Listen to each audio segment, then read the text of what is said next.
here we are, almost next year will be 15 years later after Portugal decriminalized drug use. And what have we seen so far here?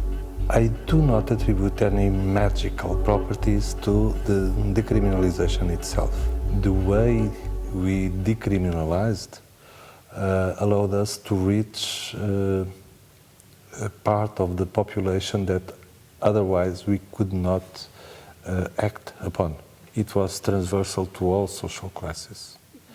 So in just a couple of years, it was almost impossible to find a Portuguese family that had no problems with drugs. So people were really affected by it? Yes. Everybody was affected? Yes. By the mid-80s, we estimate that we had something like 1% of our population hooked on heroin. 1% of the population hooked on heroin? Yeah. By the 80s? By the 80s. So it was a huge, huge problem. By 97, 98, the government decided to invite a group of experts of several areas. You were one of those experts? I was one of them. I was. Because you're a physician? Yes. Trained physician? Yes. Family doctor? Family doctor. Yes, you know a lot about it. Yes? Yeah. I became the responsible of the system of treatment at the national level. And why you? Why did they choose you to because that's a big job? Yes, yes. So why did they choose you? Well, I think I was doing well. So do you think at that point Portugal was, I don't want to say the word desperate, but were they... We were desperate. Little desperate to find a way to grasp the problem? Desperate. Because seeing that 1% of your population is addicted to heroin, you're trying to get a hold of it before it gets even more out of hand. Informal surveys on the street, if you ask people, what's your main concern about the future of your children? People would say spontaneously, drug and drug addiction. It was the top social problem among people. Nowadays, if you do the same, you can find drug and drug addiction on the 13th place of the concerns of the people. After you and the team that you were a part of got to Lisbon and you realized that the crisis was here and the government really wanted to find a solution, how did you really get to the point where you figured out that decriminalization was the answer? The idea was to depenalize. It's no longer a crime. Nobody goes to jail because they are simply using drugs. Doing drugs is still considered illegal? Yes, it's illegal in Portugal. So decriminalization means what, really? You don't go into the penal system. You don't go to court. You are not presented to a judge. You don't get a criminal record. So what happens to you? You can have a fine. The cutoff in our law was established on the basis of the amount of drug that you need to use for personal use for 10 days. There's a table that defines the amount for each drug. If you are caught by the police in possession of an amount above this limit, you are sent to court as before, because you're violating the law.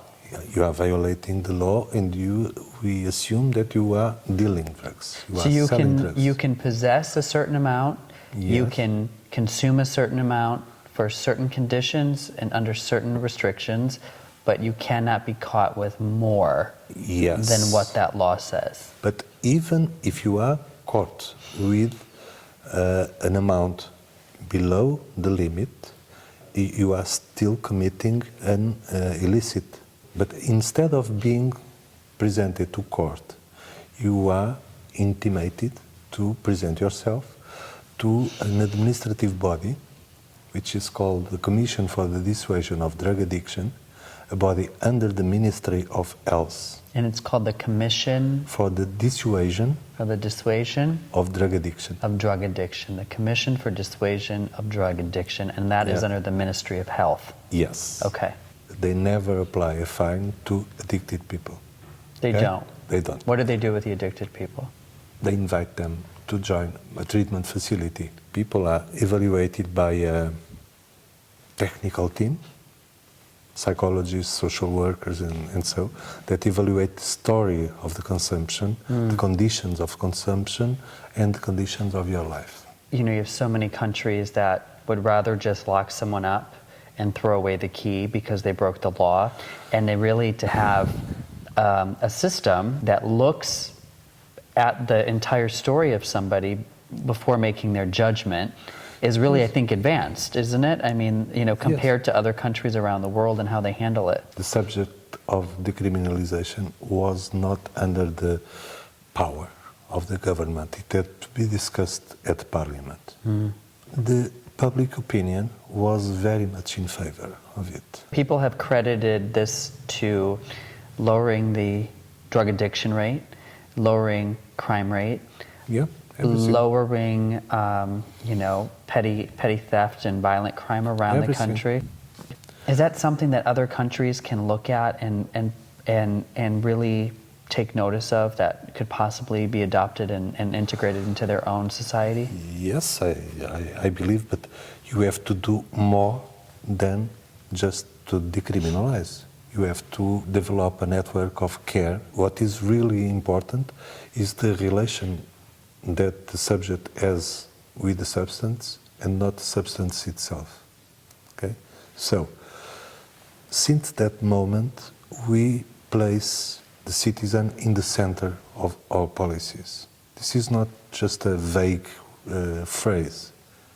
That's it. So you can't expect to just decriminalize it and have it solve your problems. You have to be ready under the decriminalization with the care that comes with it, the support. I must be present and available and close to him. We are living now, as you know, a severe financial crisis and social crisis in Portugal.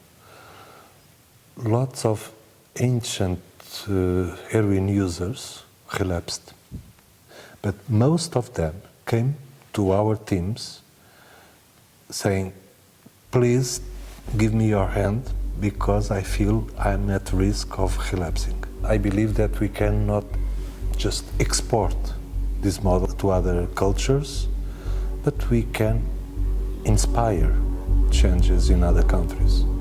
It's good to know, I think, that when you are in that sort of situation in your life, that you can count on your country to have your back. Yep. And that's a good thing. So thank you so much. I really appreciate it. I really do. Thank you. Thank you.